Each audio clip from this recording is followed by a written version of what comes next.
Hey, what's going on, everybody? Nizasu here, bringing you another hammer guide for Dauntless. Today we're going to be talking about the hammer mods and the various applications for them. So what you can expect us to talk about is going to be the anti-clip, the impulse crown, turbine trigger, weighted crown, and extended clip, and their various applications.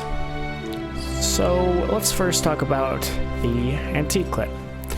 So anti-clip reduces your total clip capacity to 2, but it increases the effectiveness of Aether charged ammo in the clip by 300%. Obviously, it's going to give you a damage increase once you're using it. It will also increase your Landbreaker's buff. However, you're going to lose a lot of your versatility and functionality from your hammer because priming attacks isn't going to be your key, isn't going to really be the idea that you're going to want to go for while using this. You're definitely going to want to be using it with your Aether Slam damage, because your Aether Slam damage is the bulk of what you want to aim for when you're using hammer. So basically, this is you stand in one spot, you uppercut, Aether Slam, uppercut, Aether Slam, uppercut, Aether Slam, right? Sometimes pop a Landbreaker, sometimes you don't.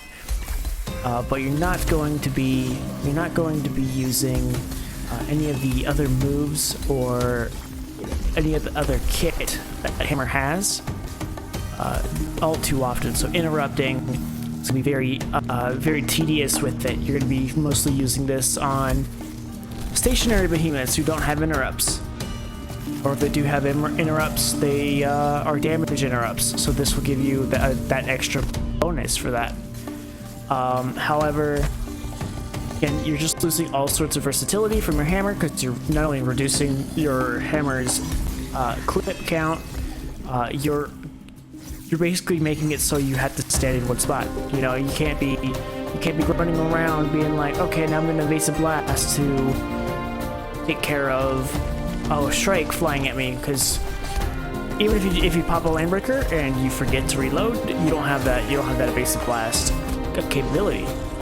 Whereas if you took any other mod, you will have the capability to use evasive blasts, aerial primes, and the whole kit of hammer to your advantage. Sure, you could inline reload, but inline reloading is very bad. It takes up stamina, and it has like a wind down time. It does like a cast time. So when you do your swing, you gotta pause, and then it takes effect, and it's just not really the best option for the benefit that anti-clip gives you. As you can see here in the footage, it's just basically uppercut, Aether Slam, uppercut, Aether Slam. Sometimes you're just kind of, you're just kind of attacking. And you're just staying on one spot. You're not really doing much. These are obviously Charog and Skarn are two of the best examples to use it on, but you're still losing out a lot on it. Now we're going into here shortly into the impulse crown, right? So we're gonna have basically, when you do an aerial hit, you get a 10% damage increase for 10 seconds. That bonus is doubled if you hit the head. You have to focus on your accuracy with aerial hit impacts. Nizasu is probably not a good example to use this on, but you do get a damage increase. But again, you also do lose your versatility from extended clip. You're limiting yourself to 4 shots from your Aether Slam damage, not to mention if you prime attacks. So then you're limiting yourself even more. So most of the time, if you're doing that aerial blast into a hit, you're going to be expending more stamina than you will if you just stand there and prime attacks with extended clip, which is quite unfortunate, quite the quite the detriment to your ability to effectively dodge or to effectively use the rest of your hammer. Again, it's not the worst mod. I mean, it could be weighted crown, right? But it's not exactly the best. Next up, we do have the Turbine Trigger, where it makes it so every time you prime an attack, your speed is increased by 10%. This is really good for like really fast builds going with attack speed. It could help out if you're using a full damage type of build and you don't have any attack speed like Wild Frenzy or Conduit, but at the same time, again, as the other mods, you're reducing your total damage output because you're not going to have those Aether Slams that you really need to do more damage, because Aether Slam is like the bread and butter to what makes Hammer Hammer. You stand at the head and you Aether Slam through the entire body, and you stand at the head, uppercut, Aether Slam through the entire body the entire time, and using your Turbine Trigger and getting that attack speed bonus only works for that combo, so you're not getting any sort of benefit outside of that combo. But it could be a lot worse. It could be a lot worse. It's still pretty bad considering that extended clip exists. So yeah, now we're gonna jump into weighted crown right here. As you can see on the screen, we're fighting a Hellion. This is one of the good cases of using an weighted crown. Using weighted crown for the full stagger damage on his legs is quite beneficial. Reza would be another good fight. Pangar, Reza, Hellion, the taller behemoths, maybe Shroud. You could benefit from using weighted crown, but at the same time, by that point, you probably have extended clip, so you could just be playing smart, sticking by the head, and getting the full stagger damage off anyway. So taking a weighted crown isn't really beneficial to you in any way. It's not increasing your damage, it's just making it so that you get full stagger damage on limbs. And again, you're limiting your ability to make plays with the hammer, so like evasive blasting and other stuff, because you only have 4 shots. It does allow you to just stand in the spot, so that's probably a plus from it. So you don't have to prime your attacks, you don't have to, do this fancy maneuver to get more damage. However, you're just, if you're focusing on the legs and not the face,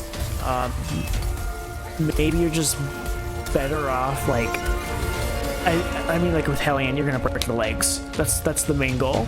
So getting that full stagger damage could be beneficial, but at the same time, if you get a stagger, you can get break parts. So you can focus the head, you can get the extra damage from extended clip. Extended clip is just vastly superior. And now that I've been talking up extended clip so much, here we are with some extended clip. Gives you 6 shots. 6 shots is massive in your hammer, so it gives you the ability to do land breakers, to do evasive blasts, to do pretty much everything you need to do without having to worry about reloading, and it gives you more damage on your Aether Slams. So as you can see with Reza, when he's on the ground, we can get all 6 of our Aether Slam damage through his tail, and that is quite helpful on the DPS front, doing as much damage as we can in the shortest amount of time. Picking any other mod in this situation probably wouldn't have helped us as much as Extended Clip does. Extended Clip allows you to be a little more fluid in your gameplay and makes it so that you can juggle between, oh, I need to interrupt Embermane, right? I need to interrupt Embermane, but I only have 2 shots left because I used the rest on before he ran, and I totally forgot to reload. sometimes it happens. So it's nice to have that extra security and the ability to play around not being perfect at the same time. Whereas with the other mods, you can definitely work with them, except for you have to make sure you're on top of your reloads. You have to make sure you're on top of having Aether charged ammo in the case of Antique Clip. So overall, Extended Clip is by far the best mod to use on Hammer. You get that Hammer Mastery 16, which is pretty much nothing if you're focusing on making your hammers and getting the experience on your hammers. You're going to get Hammer Master 16 really quickly. So those are the specials. Don't bother buying Antique Clip or Turbine Trigger from the trial stores unless you really want to experiment with them. If they work for your gameplay, then they work for your gameplay. I'm not telling you shouldn't use something or another, but I'm just kind of pushing you in the right direction, because this is like these mods are very important to how you play, and hope this helps. If you have any questions, definitely let me know. I do stream on Twitch. Link is in the description. And yeah, keep being awesome, everyone. And I shall see you next time when we talk about the specials.